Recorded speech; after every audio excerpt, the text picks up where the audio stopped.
नमस्कार मैत्रिणींनो, शारदा किचन मॅजिकमध्ये तुमचं स्वागत आहे. तुम्ही बघू शकता आज मी कटलेट बनवणार आहे. त्याच्यासाठी लागणारे साहित्य मी घेतलेले आहे. तुम्ही बघू शकता ताटामध्ये एका काढून. आता मी आलू उकडायला घातले होते. आता आलू उकडून छान तयार झालेले आहे.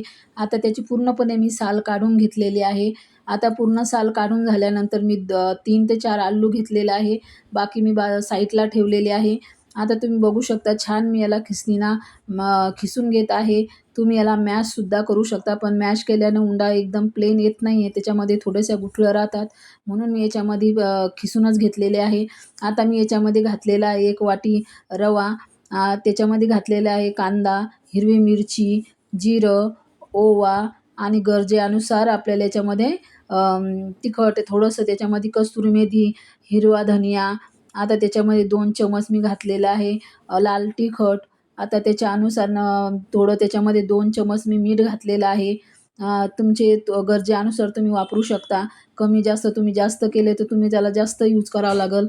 आता तुम्ही बघू शकता मी त्याच्यामध्ये थोडेसे तीळ घातलेले आहे. त्या तीळ घातल्यानंतर खूप छान टेस्ट येते. मला पर्सनली खूप आवडते तीळ, त्याच्यामुळे मी प्रत्येक गोष्टीत आवर्जून तीळ घालतेच. तुम्ही बघू शकता आता हे उंडा आपल्याला छान असा मॅश करून म्हणजे भिजून घ्यायचा आहे. एकदम प्लेन झाला पाहिजे असा उंडा आपला. आता हे पूर्णपणे आपला उंडा भिजून घेतलेला आहे. तुम्ही बघू शकता किती छान उंडा झालेला आहे, सॉफ्ट सॉफ्ट तयार. आता मस्त हा उंडा तयार झाल्यानंतर आपल्याला हे कटलेट असे मस्त छानपैकी बनवून घ्यायचे आहे. त्याच्यामध्ये छान मस्त होल पाडायचा आहे मधामध्ये. असं करून आपल्याला छान असे पूर्णपणे हे कटलेट बनवून घ्यायचे आहे.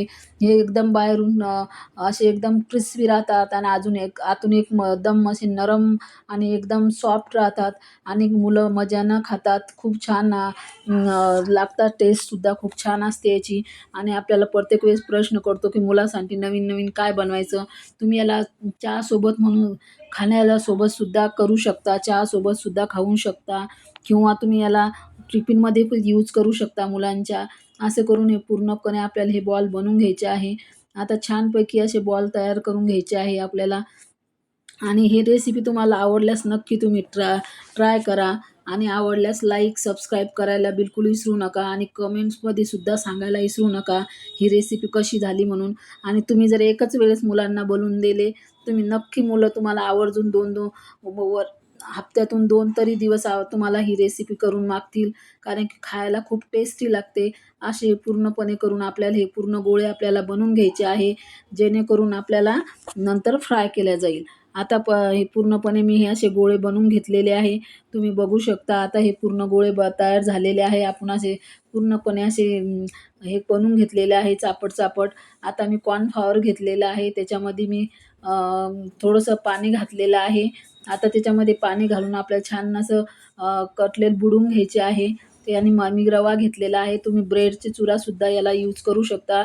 माझ्याकडे अवेलेबल नव्हता म्हणून त्याला मी रवा लावलेला आहे. रवा लावल्यावर सुद्धा क्रिस्पी बनतात. तुम्ही बघू शकता असे छानपैकी मी आता त्याच्यामध्ये टाकलेले आहे.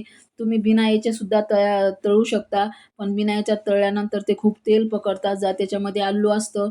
आलू तेल खूप पटकन पकडते, त्याच्यामुळं हे तेल कमी लागते आणि छानसुद्धा होते. म्हणून मी याला रवा लावला वरतून. तुम्ही बघू शकता छान आपले कटलेट तयार झालेलं आहे.